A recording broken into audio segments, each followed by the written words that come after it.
Existe un reino pequeñito, minúsculo, a orillas del Mediterráneo, entre Francia e Italia.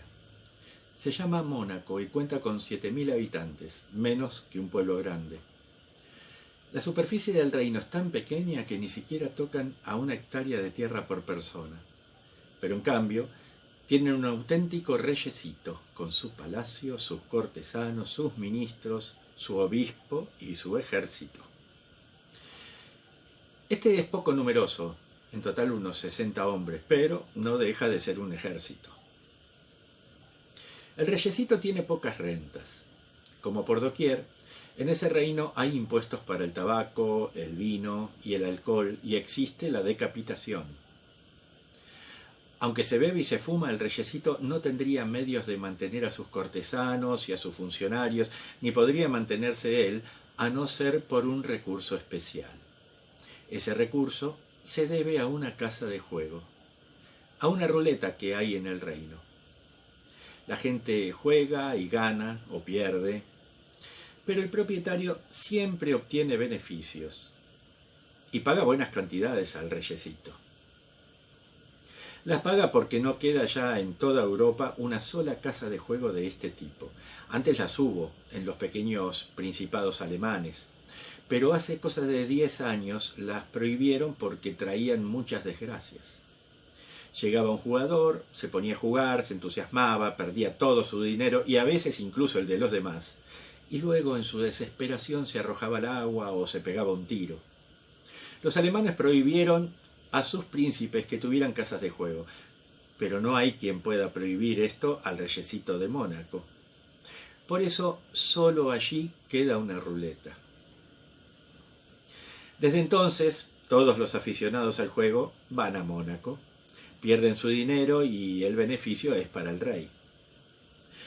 Por medio de un trabajo honrado, no se puede uno construir un palacio. El reyesito de Mónaco sabe que eso no está bien, pero ¿qué hacer? Es necesario vivir. No es mejor mantenerse de los impuestos sobre el alcohol o el tabaco. Así es como vive ese reyesito. Reina, amasa dinero y gobierna desde su palacio. Lo mismo que los grandes reyes, lo mismo que ellos, se corona, organiza desfiles y paradas, concede recompensas, ajusticia, indulta, celebra consejos, decreta y juzga. Gobierna como los auténticos reyes. La única diferencia es que en Mónaco todo es pequeño. Una vez, hace cosa de 5 años, hubo un crimen en el reino. El pueblo de Mónaco es pacífico y nunca había allí sucedido tal cosa. Se reunieron los jueces para juzgar al asesino.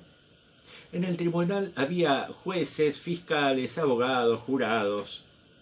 Después de juzgarlo, lo condenaron, según la ley, a la última pena, a la decapitación. Presentaron la sentencia al rey. Este la confirmó. No había más remedio que ajusticiar al criminal. La única desgracia es que no hubiese en el reino guillotina ni verdugo. Después de pensarlo mucho, los ministros decidieron escribir al gobierno francés preguntándole si podía mandarles la máquina y el verdugo para cortar la cabeza al criminal.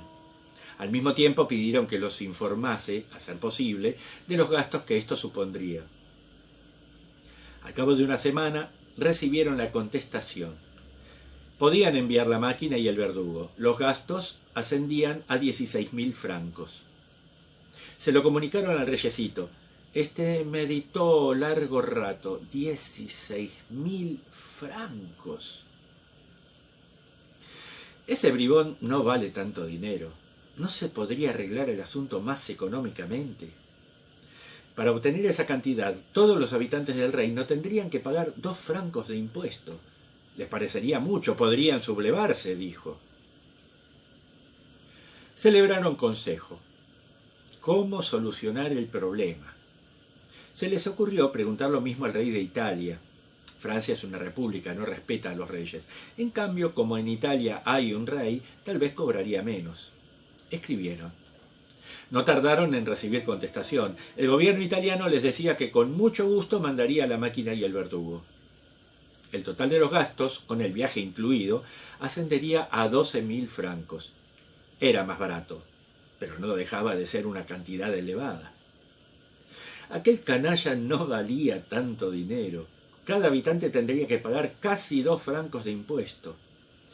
Volvió a reunirse el consejo. Pensaron en la manera de arreglar esto de una forma más económica. Quizá algún soldado quisiera cortar la cabeza al criminal, de un modo rudimentario, tal vez. Llamaron al general. ¿No habrá algún soldado que quiera decapitar al asesino? Sea como sea, cuando van a la guerra matan, y eso es lo que se les enseña. El general habló con sus soldados. ¿Querría alguno cortar la cabeza al criminal? Todos se negaron. No, no sabemos hacer esto. No lo hemos aprendido, dijeron. ¿Qué hacer? Meditaron mucho. Nombraron un comité, una comisión y una subcomisión. Por fin hallaron el medio de arreglar el asunto. Había que conmutar la pena de muerte por la de cadena perpetua. De ese modo, el rey demostraría su misericordia y al mismo tiempo habría menos gasto. El reyecito se mostró de acuerdo y resolvieron adoptar esa solución. La única desgracia era que no hubiese una prisión especial donde encerrar al criminal para toda la vida.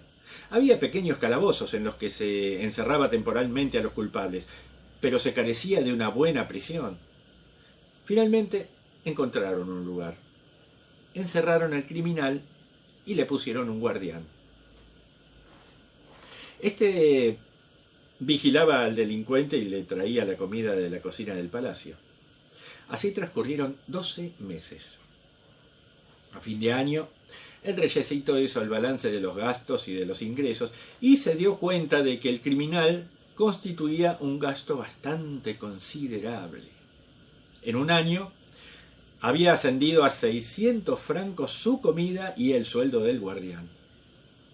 El criminal era joven y sano. Tal vez viviera aún 50 años. No era posible seguir así. El reyecito llamó a sus ministros. Busquen el medio de que este canalla nos cueste menos dinero. Así nos resulta demasiado caro, les dijo. Los ministros se reunieron en consejo y meditaron largo rato. Uno de ellos dijo: señores, creo que hay que suprimir el guardián. El criminal se escaparía, replicó otro. Si se escapa, al diablo. Informaron al rey. Este se mostró de acuerdo. Suprimieron el guardián y esperaron a ver qué pasaría. Al llegar la hora de comer, el criminal buscó al guardián y al no encontrarlo se dirigió en persona a la cocina del palacio en solicitud de la comida. Cogió lo que le dieron, volvió a la prisión y cerró la puerta tras de sí. Salía a buscar la comida, pero no se escapaba. ¿Qué hacer? Pensaron que debían decirle que no se le necesitaba para nada, que podía irse. El ministro de Justicia lo llamó. ¿Por qué no se va usted? Nadie lo vigila, puede marcharse libremente, al rey no le parecería mal. Pero yo no tengo dónde ir. ¿Dónde quiere que vaya? Me han cubierto de oprobio con la sentencia. Ahora nadie querrá tratarme.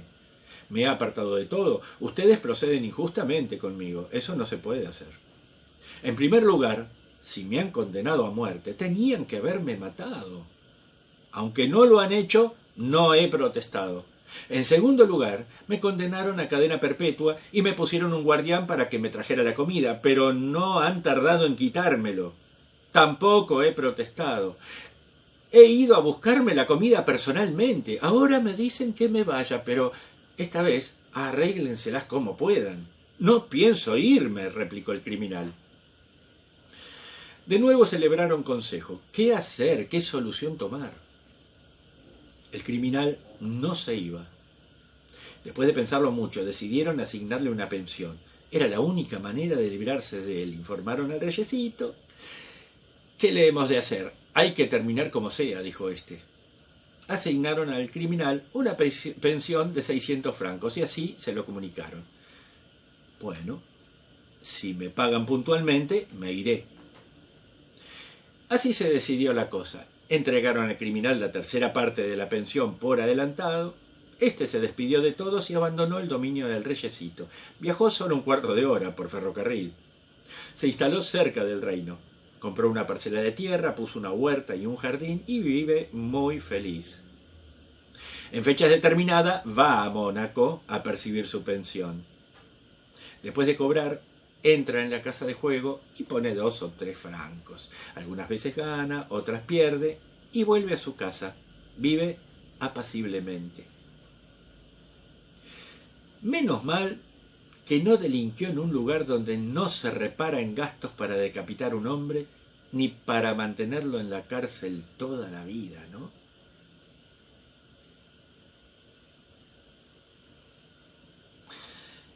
Este cuento asombroso y divertido se llama Demasiado caro.